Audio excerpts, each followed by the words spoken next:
Bienvenidos y bienvenidas a una transmisión más de Conexión Ternura.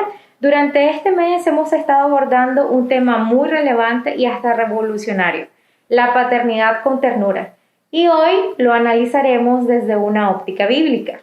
Para ello, contamos con la participación de Guadalupe Gómez, pastor de Vida Abundante Nicaragua y miembro del Consejo Asesor de nuestra organización socia World Vision en Nicaragua. Bienvenido, pastor. Muchas gracias. Igualmente con la participación de Jaime III, docente de Escuela Dominical de Sala Evangélica Fiemca y igualmente socio de World Vision en Nicaragua.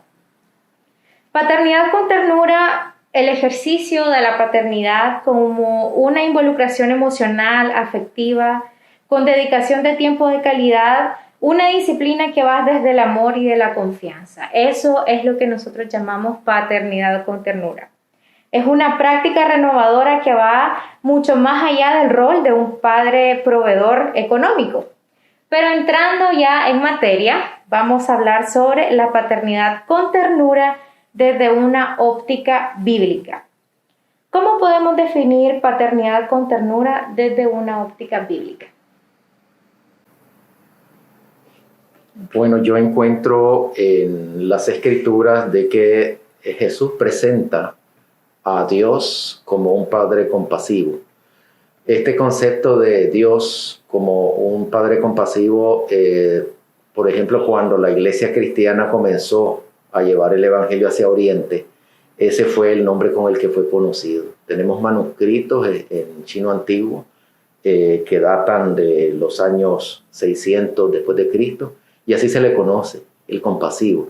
Entonces Jesús hablaba del Padre como el que hace salir el sol sobre justos e injustos, el que no quiere que nos afanemos porque Él está pendiente de nosotros, el que si se le pide algo malo, algo bueno, Él no nos da algo malo, sino que Él da lo que nosotros le pedimos, el que no permite que arranquen la cizaña porque Él no dejen que crezcan las dos juntas, la cizaña y el trigo.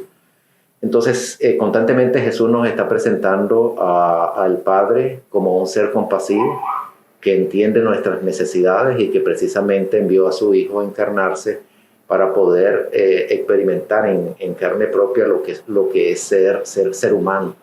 Entonces, desde esa perspectiva, el Padre nos es de modelo de cómo debemos de nosotros tratar con nuestros hijos. Y entonces, la paternidad con ternura es la aplicación de la compasión en el relacionamiento entre nosotros y nuestros hijos e hijas, de tal manera que ellos puedan tener un crecimiento mental adecuado. Creo que también en ese sentido, Jaime y Heidi, podemos observar a Jesús como esa representación del Padre amoroso. Es decir, vemos a Jesús con una ternura, abrazando a los niños, tomándolos en sus brazos, protegiéndoles cuando la gente les decía que no se acercaran a Jesús, que los apartaba.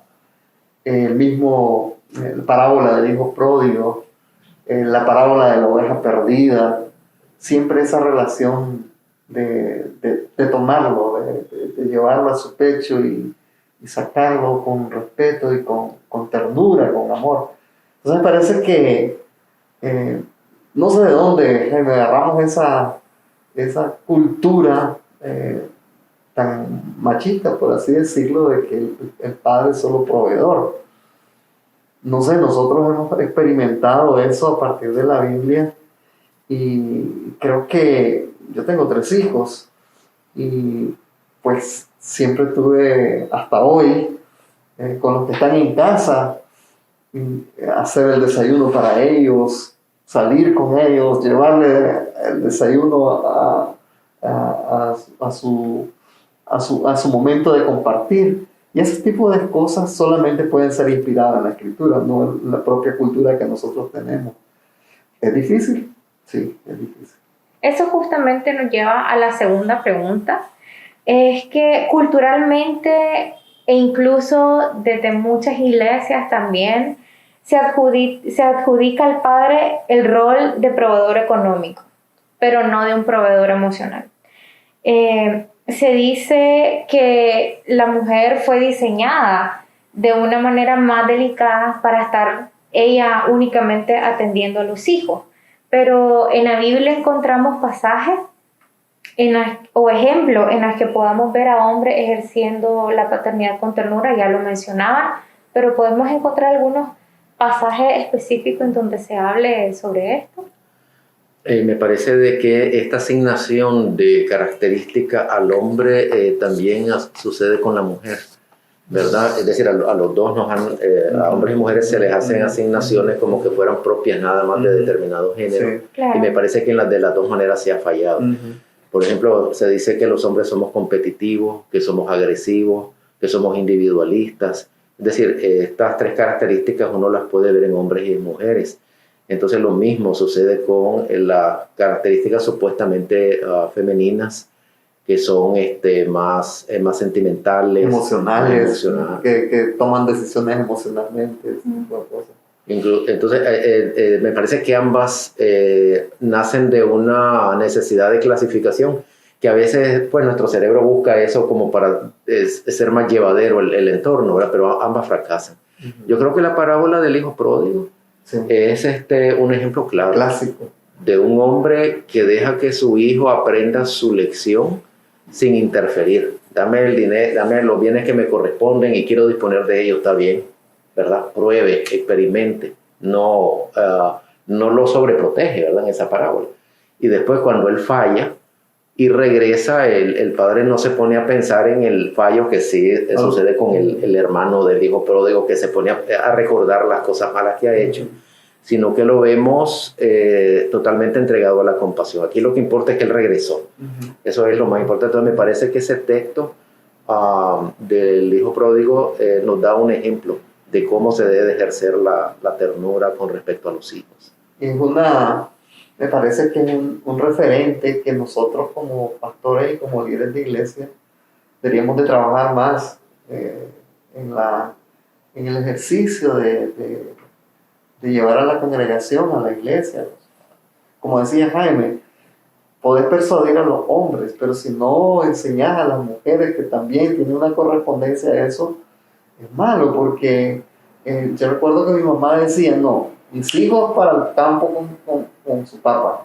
Aquí no lavan trastes los hombres, solo las mujeres.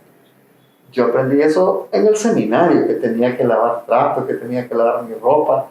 Y no fue por una voluntad consciente, sino porque había un reglamento. Obviamente después uno aprende de lo que la Biblia enseña, pero eso, como Jaime lo mencionaba, es una forma que nos han enseñado a ambos sexos. Yo he visto en los barrios, por ejemplo, a mujeres gritándole a las hijas, a las niñas, ya vas de marimacha, vení para acá, deja a los hombres jugar solos.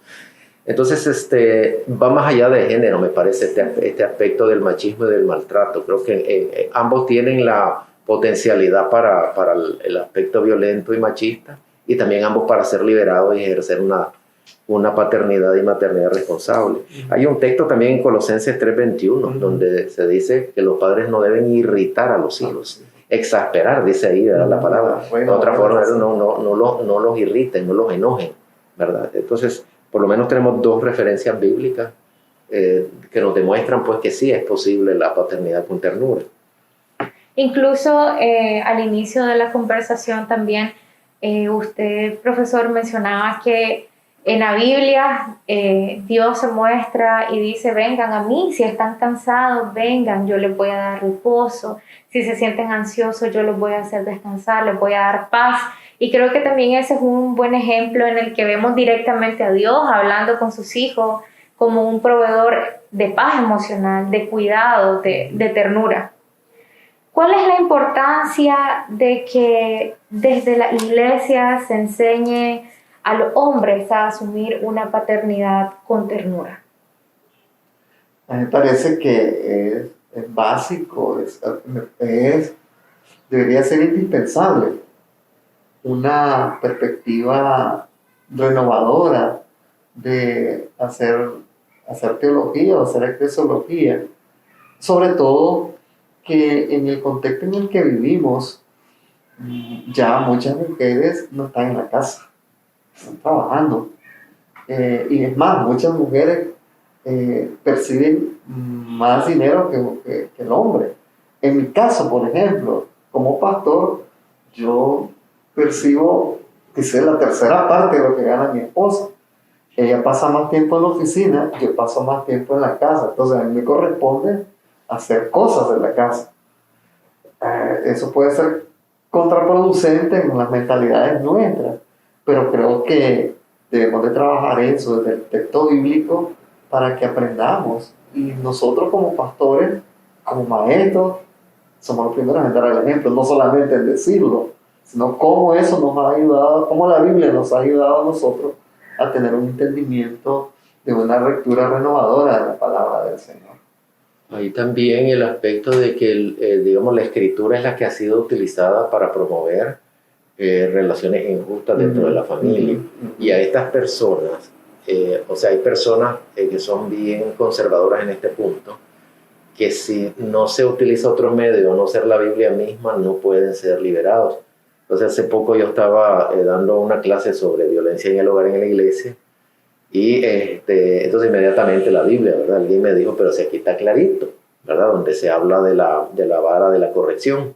Yo lo que le decía a esta persona es de que si uno examina toda la escritura, yo no sé usted, pastor, si me corrige, yo no he encontrado un solo caso de maltrato intrafamiliar en la escritura. O sea, no he visto un caso ni en el Antiguo ni Nuevo Testamento donde se hable de que alguien empleó el golpe o la fuerza para ¿cómo se dice?, para disciplinar, en este caso. O sea, no hay un solo caso referido. Deducimos que así fue, porque eran sociedades bastante rudas, bastante violentas.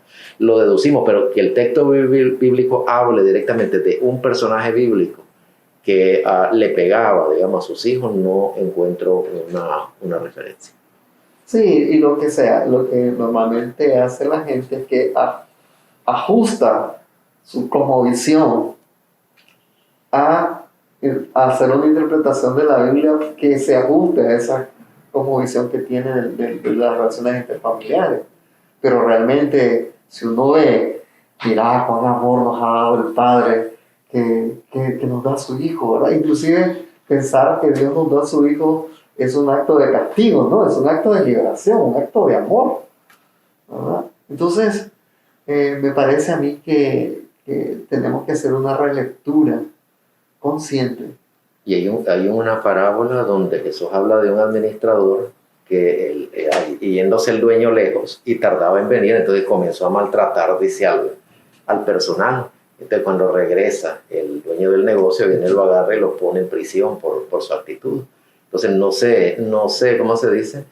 No se aprueba ahí el uso del maltrato en el ambiente laboral, podríamos decir. Entonces, ¿verdad? Entonces, y repito, no he encontrado yo referencia de alguien que haya aplicado, en este caso, la fuerza en sus relaciones con los hijos. Y muchas veces lo que nosotros nos encontramos en las congregaciones es que llevan las prácticas sociales, culturales, toda esta construcción de género, la introducen en la iglesia en vez de que sea, como ustedes lo mencionaban, que desde la escritura podamos ir rompiendo todas esas construcciones que lo que nos heredan más bien es una sociedad violenta, una sociedad maltratadora con los más vulnerables, en este caso los niños, y en ciertas ocasiones también con las mujeres.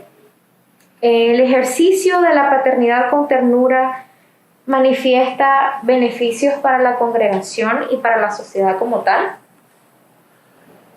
Si uno se pone a pensar, por ejemplo, la niñez nuestra, este pastor fue una niña bien violenta. Sí. En la escuela nos agarraban y por cualquier cosa nos pegaban. E incluso cosas que uno no le encontraba ni lógica. O sea, era arbitrario y caótico. Entonces hay gente que supone, y sobre todo en las iglesias se habla de la Santa Faja. Y lo que se dice es que forma hombres y mujeres rectos. Pero, por ejemplo, yo no sé, en el caso personal suyo, pastor, pero yo haciendo cuenta de los amigos que tuve en primaria y ahora que me los encuentro adultos, yo puedo decir que hay de todo, ¿verdad? Hay gente que entró en el mundo del vicio, hubo chicas que tuvieron, por ejemplo, embarazos tempranos, ¿verdad? Hay otros que no, personas que en este caso son responsables, lograron tener una profesión, pero es decir, usted no encuentra el parámetro de ese castigo, de esa manera, esa disciplina ejercida de esa manera, nos haya formado necesariamente en buenos hombres y en buenas mujeres, ¿verdad? No se ve, sino que encontrás sencillamente que cada quien tomó la decisión, ¿verdad? Que en este caso quiso. Entonces habría que valorarse hasta qué punto en realidad forma una buena sociedad y un buen aporte social el uso del castigo. Y lamentablemente eso es algo que mucho se justifica. Incluso yo tengo colegas de una edad similar, que yo soy creo que una generación o 2 generaciones después de ustedes, que dicen yo soy lo que soy gracias a los fajazos que me daba mi mamá, o yo soy lo que soy gracias a que mi papá me pegaba y me corregía. Y lamentablemente adoptamos la violencia como una forma de corrección e incluso como una forma de educación. Y como lo mencionaban, hay un texto bíblico en el que se basan justamente y es el que dice corrige al hijo con vara para que después no se avergüence ni de la mamá ni del papá, para que no se desvíe de los caminos. Pero este vara siempre lo tomamos culturalmente como diríamos acá en Nicaragua, como el chilillo, el palito con el que le pegan al hijo o la faja con el que le pegan. Sí, yo creo que también es la literalidad con que se toma la escritura. Imagínate que tomaran, ¿y por qué no tomamos el concepto de vara cuando dice Jesús, si alguien, si tu mano es ocasión de pecar, ¿por qué no te la cortas? Ahí no la tomamos de manera literal, ahí decimos, que es un ejemplo. Igual, la vara es un símbolo que nos ayuda a nosotros a saber que hay límites, pero no es el garrote que te van a dar como a nosotros nos dieron. Y ya porque a mí me fajearon, yo tengo entonces que reproducir la faja para mis hijos, no puede ser. Entonces creo yo que es necesaria una relectura de la escritura, profesor, una relectura que nos permita ser correctos en usar las herramientas hermenéuticas y exegéticas que corresponden para hacer un buen aporte. Creo que a veces tomamos lo fácil, que al final es difícil. ¿Por qué es que es fácil? Yo veo a mi hija, por ejemplo, con mi nieta, tiene 3 años. Ella tiene unas rabietas, pero increíbles. En ese tiempo, en el tiempo de mi papá, si yo tuviese esa rabieta, me la quitan 2 fajazos. Pero mi hija tiene otra mentalidad y nosotros aprendemos esa otra mentalidad. Ella la contempla, ella la abraza, ella le dice, ella le explica, ella la deja que se calme, pero nunca le pega. Ella va creciendo de una forma tal que le va pasando esas cosas. En tiempo de nosotros, profesor, usted se pasaba ahí en medio de la plática de nosotros y nos caía un fajazo. O te decían al cuarto, ya sabía lo que te esperaba después que te pasabas en medio de la plática de una familia. Entonces creo que tenemos, si es por la Biblia, como pastores, tenemos que contribuir a hacer un cambio a esa cultura. Yo pienso que también tenemos que entender de que hay momentos históricos donde, como dice la Escritura, el Espíritu sopla por donde Él quiere. Uh-huh. Entonces hay cosas que nosotros encontramos en la Escritura, pero en determinado momento el Espíritu Santo dice hasta aquí nomás. El caso de la esclavitud es un caso de ello. Es decir, por donde se le busque, la esclavitud está justificada en las Escrituras. ¿Verdad? Hay un texto ahí en el Antiguo Testamento que se emplea para justificar la esclavitud, en este caso del continente africano, y en el Nuevo Testamento también, pero ya en 1864, cuando se dan los enfrentamientos en Estados Unidos para liberar a los esclavos, es obvio de que el Espíritu está soplando y está diciendo hasta aquí no más esto, no más. ¿Verdad? Lo mismo ocurre con respecto a la violencia intrafamiliar, ¿verdad? El Espíritu Santo ahora está soplando y dice esto hasta aquí. Y lo mismo siento que está ocurriendo con respecto al castigo físico, ¿verdad? Entonces, es obvio, uno no puede tapar el sol con un dedo. Las sociedades estas, en tiempos bíblicos, eran sociedades rudas, sociedades violentas, eran gente que vivía sumida en guerra. Ellos no tenían una teoría de género diciendo que justificar en este caso el sometimiento de la mujer, sino que era realidad absoluta. Tu ciudad siendo sitiada y los hombres a la espada y las mujeres y los ancianos y los niños siendo guardados. Esa era la realidad del día al día. Alguien me decía hoy, hace unos días, de que la niñez de ahora está fregada porque solo vive viendo videojuegos violentos. Yo le decía, en ese tiempo la niñez contemplaba esas cosas de manera directa.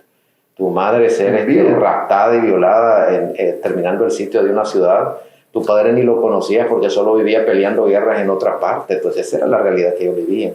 Entonces en ese contexto, ¿verdad? Entonces posiblemente el uso de la violencia contra la niñez, eso ni caso se le ponía porque estaba enmarcado dentro de un marco de agresividad que era generalizado. Pero ahora que estamos con legislación, estamos con instituciones nacionales, regionales e internacionales de derechos humanos para que nos protegen, en este caso de violación a derechos humanos, entonces es otro contexto y entonces estamos poniéndole ahora mayor atención a aquellas cosas que antes pasaban desapercibidas. Y por donde se le ve el espíritu, lo que está diciendo es ya no más esta forma de disciplina, porque los resultados han sido bajo autoestima, niñez insegura, desarrollo con temor, multiplicación del modelo, y eso no nos lleva a una sociedad donde sintamos de que la iglesia esté haciendo un aporte significativo. Y lo que prima ahí es la razón, es el amor. Y alrededor del amor, la violencia no es parte de esa configuración. Donde hemos fallado, pienso yo, es de que, por ejemplo, casi siempre que yo escucho sobre campañas para prevenir el castigo físico, es que no se dan las alternativas. O sea, solo señalamos el no ejerzas el castigo, pero cuando el padre te pidió, pero ¿cómo hago yo? Pues es lo que usted decía, un niño que está ahí, que no para de llorar y que no hace lo que se le pide, entonces, ¿qué es lo que tengo que hacer? Yo creo que en esa parte nos hemos descuidado como iglesia y también como organizaciones sin fines de lucro, de que no se está dando el cómo. Solo se te dice no, pero no se te dice cuáles son, porque ya hay herramientas que se le llama disciplina positiva, pero nadie las conoce para poderlas implementar. Así es. Una de las cosas que usted mencionaba, profesor, es que decía de que ahora le damos el teléfono a los niños y decimos de que ahora los niños son violentos solo porque pasan viendo videojuegos. Pero eso también, si le damos el giro, es como un mensaje a nosotros los padres. Porque prefiero darle el juego a mi hijo, el teléfono a mi hijo, tal vez para que no me esté molestando cuando estoy haciendo la comida, que no me esté molestando mientras estoy limpiando, o que se distraiga, en vez de como madre, como padre, involucrarme con mi hijo, hacer actividades con ellos, y que el teléfono pase a un tercer, cuarto plano, pero que inicialmente lo inicial sea la familia, pues que primordialmente sea la familia que esté compartiendo un tiempo y que sea el padre, la madre, más involucrado con el hijo en vez que el teléfono. Partiendo una pregunta un poco más personal, ¿cómo ha sido para ustedes asumir el rol de la paternidad? ¿Siempre ejercieron una paternidad con ternura o hubo un punto de inflexión? Y si es así, ¿cuál fue? Bueno, yo me casé ya mayor, de 28 años. Normalmente un campesino se casa a los 18, a los 16. Pero yo vine al seminario cuando tenía 18 años y pasé 7 años internado. Viniendo de una cultura de mis padres, donde mi papá era el que decidía las cosas, mi mamá era la que hacía la comida, mi papá podía estar aquí el fresco, el café y la comida, pero él no la tomaba si mi mamá no se la daba. Y se ponía molesto si la comida estaba fría. Entonces, todo ese tipo de cosas, ¿verdad? ¿Dónde hice el proceso de conversión? En el seminario. Ahí empezó mi proceso de conversión. Todavía no me había casado. Y ya cuando nacieron mis hijos, empecé esa transformación. Que pues, realmente no me ayudó a hacer eso. Porque bien pude reproducir el contexto de mis hermanos que siguieron la formación de mis padres. En mi caso, hice la inflexión en el seminario y antes de casarme. De tal manera que cuando ya me casé, había iniciado el proceso de conversión. Nunca termina, por supuesto. Yo sigo convirtiéndome todos los días. Hace 3 años nos quedamos sin la nana, que es la empleada de la casa, y me toca a mí.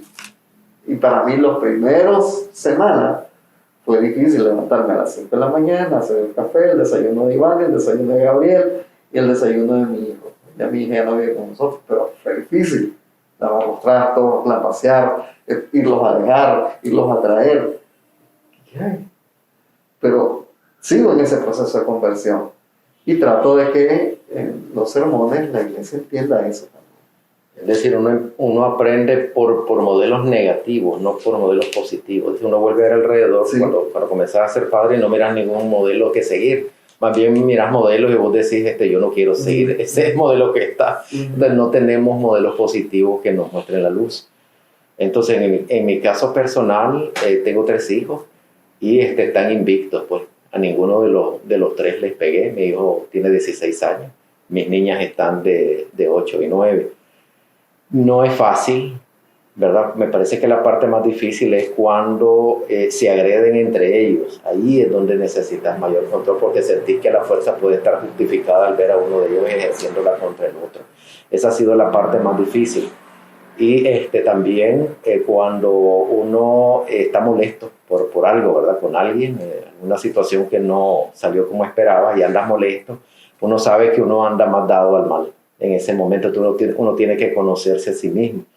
Una vez hice una encuesta hace muchos años con hombres para preguntarles en qué momento era que ellos sentían que era más peligroso ejercer la violencia. Y la respuesta fue cuando ellos vienen del trabajo a la casa. Lo hice en el campo, esta encuesta. Entonces me decían que a esa hora, cuando ellos llegan y no encuentran al niño bañado, no encuentran la comida hecha, o la mujer no está en la casa. Entonces dicen que allí es donde ellos sienten que es el momento que si no se detiene, ¿verdad? Entonces una psicóloga que les dio un taller de capacitación les enseñó cómo prepararse de antemano, desde que salís del trabajo ya mentalmente prepararte para no ejercer la violencia una vez que llegas a la casa. Entonces no es fácil, pero los invitamos a hacerlo, pues los padres que nos escuchen, porque es bonito realmente no dañar a los hijos de esta manera. Un hijo, la autoestima es lo más que se daña con el golpe y el castigo, sobre todo si hay personas viendo. Y lo que el niño aprende, o la niña cuando se le pega, no es de que los golpes logran la educación, sino que lo que aprende es que si alguien con suficiente fuerza la ejerce sobre otro, puede lograr que usted haga lo que él quiera. Ese es el aprendizaje que él se lleva, ¿verdad? Es decir, cuando yo sea fuerte y logre imprimir mi fuerza, entonces los demás van a hacer lo que yo diga. Esa es la mejor enseñanza que se desprende. Pero hay otra forma. Los hijos, me he fijado que ellos, por ejemplo, cuando no hay castigo físico y los castigos son más bien de, ¿cómo se dice? Restrictivos, exactamente, porque no vas a tener esto, ya no vas a tener merienda por esto. Ellos comprenden el rol de la disciplina, porque tenemos que decir, pastor, que de ahí no nos salvamos. Sí. Desde nosotros, nuestra obligación, y la Biblia lo dice por donde le busquemos, y la legislación también, es nuestro deber indicarle a los hijos la dirección, el mal y el bien. Y hay un texto bíblico donde a un sacerdote se le llama la atención porque nunca le decía nada a los hijos y esto hacía lo que querían. Entonces de eso no nos salvamos y no se debe de confundir. Una cosa es, ¿verdad?, que al hijo no se le debe de golpear, pero otra cosa es que faltemos a la responsabilidad de guianza, que no les estemos indicando cuando hay peligro, y cuando miremos que ellos se están yendo por un camino equivocado, no le advirtamos de esa responsabilidad si vamos a ser llamados en los 2 lugares, en los tribunales terrenales y en aquel cuando estemos allá en la presencia. Y tal vez la otra cosa que conecta con lo que está diciendo Jaime es que no solamente es brindarle una alternativa, sino que cómo le modelamos. Porque a veces tenemos la razón teóricamente, pero a la hora de modelar ellos ven otra cosa. Si le decimos que no sean violentos, y nosotros tal vez somos violentos al expresarnos o ponerle apodo a otra persona, o yo siempre he dicho, cuando salimos de la iglesia hablemos cosas buenas, no critiquemos. Y yo le digo a los padres, no hablen mal del pastor, no hablen mal del mensaje, porque los niños que van atrás en su vehículo van escuchando eso, no se lo dijeron enfrente, pero van generando una cultura que no le modelamos. Si queremos que ellos no hablen de los demás, no hablen malas palabras, pero nosotros hablamos malas palabras, nos enojamos, tiramos el vaso si no está él. Entonces, a la par de eso, ¿cómo le modelamos? Para tener la autoridad de decir, hijo, eso no se puede. eso no se debe, eso es malo, eso no está bien. A nivel personal, ¿qué es paternidad con ternura para ustedes? ¿Cómo ejercieron ustedes esa paternidad con ternura? Para mí, eso empieza con un aprendizaje empírico que le voy dando, conceptualizando en la medida que voy creciendo, en la medida que voy viendo crecer a mis hijos, en la medida que voy viendo qué cosas son lo mejor para ellos. Yo no tengo un concepto, sino que yo lo aprendí empíricamente, por el ejemplo negativo, como dice Jaime, y de lo que yo no quiero que mis hijos sean. O sea, sí vine construyendo eso. Para mí, mi referente es Jesús. Él nos ama, y nos acepta, y nos recibe, y nos deja, y nos encuentra, y nos busca, y nos pastorea. Eso es lo que Dios quiere que yo haga con mis hijos. Pero que yo tenga un concepto, así, una definición, no la tengo. Todos los días estoy aprendiendo, y siempre estoy al filo de la navaja, en cualquier momento. Así es, porque los hijos, por ejemplo, que han crecido y que ya están viviendo lejos, no se salvan de cometer también errores donde son señalados socialmente, y le corresponde a uno también como padre darle un acompañamiento, ¿verdad? Como suele decir las madres, ¿verdad? Mi niña siempre es mi niña, ¿verdad? Y siempre le va a doler los errores que cometa, entonces no se acaba nunca. Pero también, digamos, no puede ser pareja con todos los hijos. Los hijos son distintos cada uno, y entonces parte de la paternidad con ternura significa conocer qué necesidades tiene cada quien, y uno sabe también que ciertos llamados de atención a ciertos hijos van a ser más pesados, van a ser tomados más en serio por algunos, e incluso con resentimiento que otros. Entonces uno debe de saber, ¿cómo se dice?, medicar, ¿no? Cada uno de ellos, la forma en que tiene que ser también disciplinado. Entonces es un ejercicio donde nosotros estamos probando. Es todo un proceso, ¿verdad? No para el aprendizaje, prueba y error, ¿verdad? Pero hay una satisfacción en medio de ello, y es que uno sabe que está haciendo lo correcto. También uno sabe que no tiene dónde agarrarse. Es decir, son normas que uno las va produciendo en el camino. Si uno busca alrededor, no encontrás parámetros, a menos que de manera intencional te pongas a estudiar libros de disciplina positiva, pero de otra manera uno va experimentando. ¿Qué beneficios creen ustedes que trajo a su vida personal, a su ejercicio de padre y también a nivel de la familia, el que ustedes hayan tenido este ejercicio con sus hijos, el no pegarles, el hablar con ellos, el dedicarles tiempo, el conocer, como usted, profesor, lo decía, cada necesidad de sus hijos, y como lo decía el pastor Guadalupe, modelar a sus hijos un rol de padre muy distinto al que se enseña en la sociedad? ¿Qué beneficios creen ustedes que eso trajo a sus vidas como padre y a la familia? El testimonio es el mejor, el testimonio replicable, porque cuando estás en la iglesia y tienes que dar enseñanzas de este tipo, hay de uno si no está coherente. Sí, exactamente, sobre todo si tus hijos andan por ahí y te están escuchando. Para mí una satisfacción, por ejemplo, cuando yo escucho a mis hijas hablando con otras niñas, y de repente yo oigo al pasar, ¿verdad? Y dice una de ellas, no, si mi papá a mí nunca me pega, ¿verdad? Entonces eso para uno es una satisfacción personal. Y también cuando estamos enseñando sobre este tema somos confrontados inmediatamente. La gente no es tonta. Inmediatamente, a ver, usted dígame cómo cría a sus hijos, se lo dicen a uno directamente. Entonces hay de uno si no está siguiendo el modelo. Entonces yo creo que lo principal es la replicación del modelo. Podés hablar con libertad sobre el tema sabiendo pues de que tenés una experiencia que transmitir, pero principalmente padres y madres que dicen eso es imposible, porque yo he escuchado eso, no es que eso no es posible, yo lo he intentado y no he podido, pero por lo menos puedes probar y decirle sí, mi experiencia personal dice que sí. Yo, que tengo ya una hija de 31 años, Wendy Raquel, pues mi satisfacción es verla a ella ya toda una profesional. Escogió una carrera que para mí es un apostolado. Ella es educadora especial para trabajar con niños con discapacidad, y hizo una maestría en ese campo, y dirige un ministerio, Tesoros de Dios, que tiene que ver con ellos. Y al verla como ella ha creado a su hija de 3 años, a mí me llena de satisfacción. profesión. Mi segundo hijo de 24 años, médico, y pues me alegra ver que tienen una sensibilidad humana en cuanto a su compromiso como joven. Y Gabrielito, que tiene 17 años, pues yo lo veo un niño con tanta ternura, con tanto amor. Entonces, en ese sentido, nosotros, Iván y yo, nos sentimos muy agradecidos con el Señor, porque no es fácil, y no creo yo que nosotros merezcamos tanta bondad en nuestros hijos cuando nos hemos equivocado también en la formación de ellos. Nos hemos equivocado.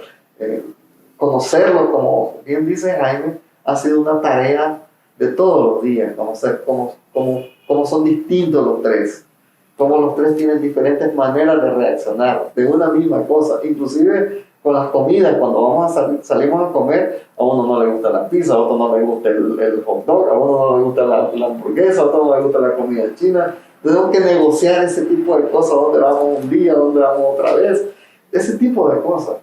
Y yo, en algunos momentos de mi vida, en estos 32 años de casado con Ivania, me he equivocado varias veces. Pero Dios ha sido misericordioso y nos ha restaurado, nos ha ayudado, y ahora podemos disfrutar de esos chavales. Y esa es una de las cosas, creo que muy bonitos, como para ir continuando con el mensaje de que paternidad con ternura es justamente el ejemplo que Dios nos da. Como lo decía usted, si uno se equivoca, Dios viene, nos consuela, es misericordioso.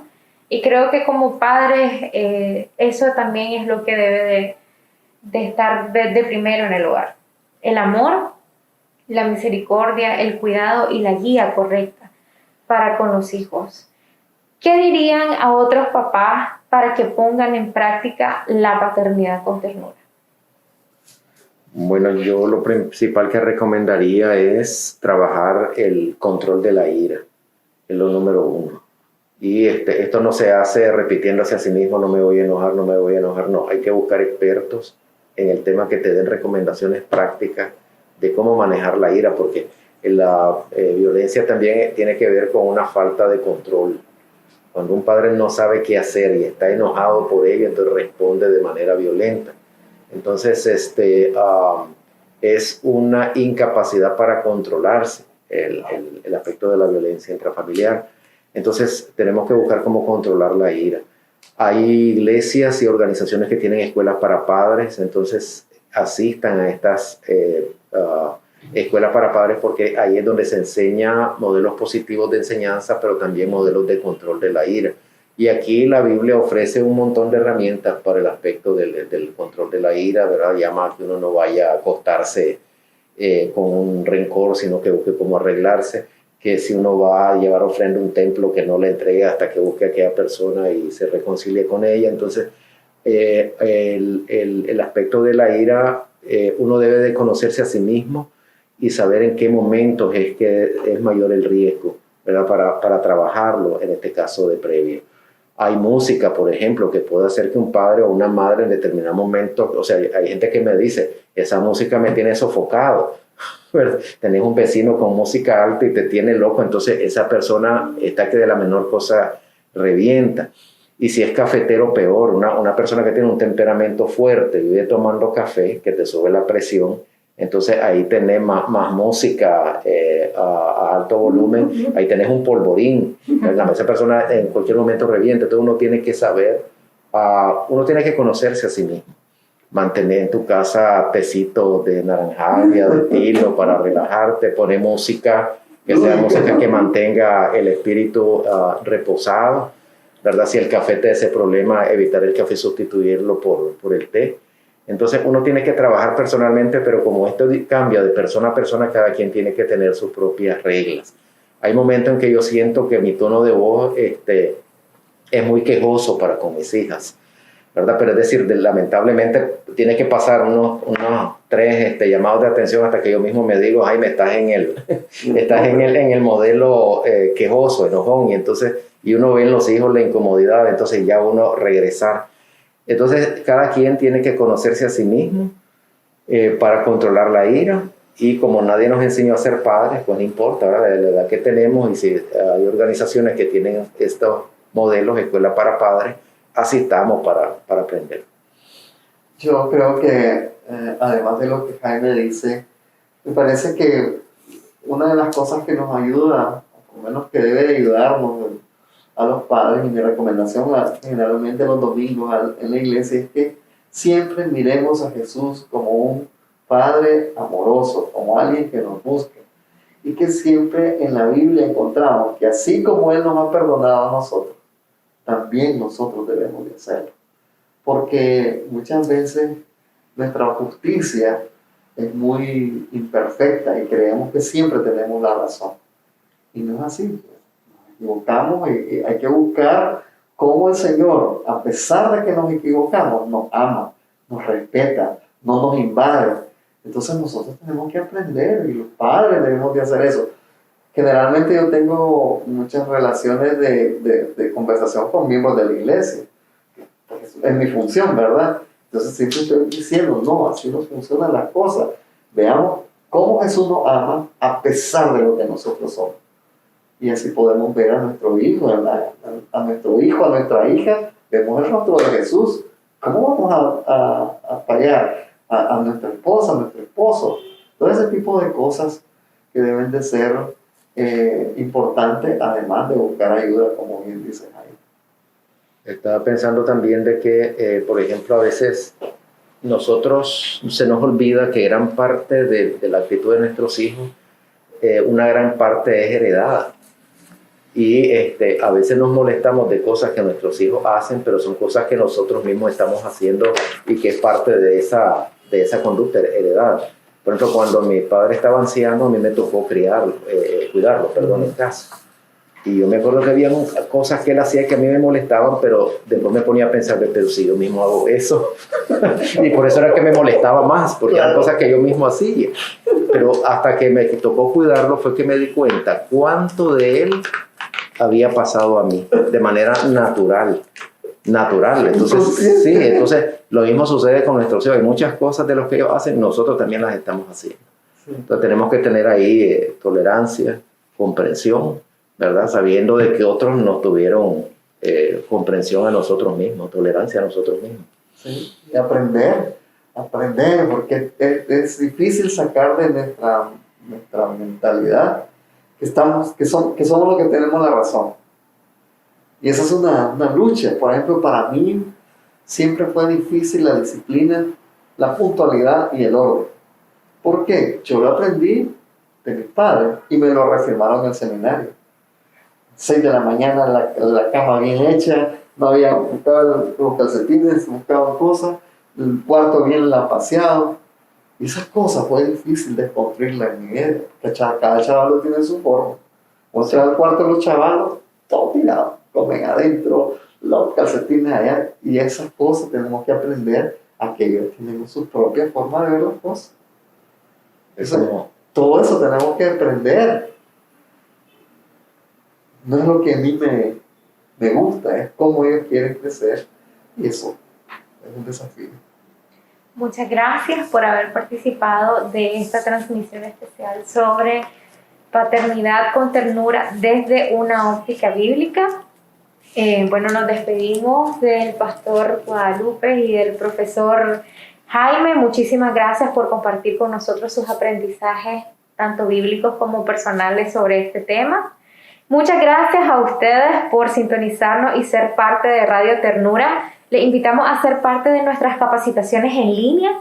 Como lo mencionaban, Conexión Ternura tiene una plataforma en línea, una escuela en línea y de forma gratuita, que es Escuela de Ternura para Todos, en la cual encontrarán artículos, cursos sobre crianza positiva, sobre paternidad responsable, sobre diversos temas que nos ayudarán a criar de mejor manera y de una manera más justa, con ternura a nuestros niños, niñas y adolescentes. Asimismo, les invitamos a estar pendientes de nuestras redes sociales. Nos encontrarán como Conexión Ternura en nuestro perfil de Facebook y página web. Encontrarán también el enlace de nuestro número de WhatsApp para que nos compartan sus comentarios, preguntas y con gusto les estaremos atendiendo. Muchas gracias por ser parte de la familia de Conexión Ternura. Hasta la próxima.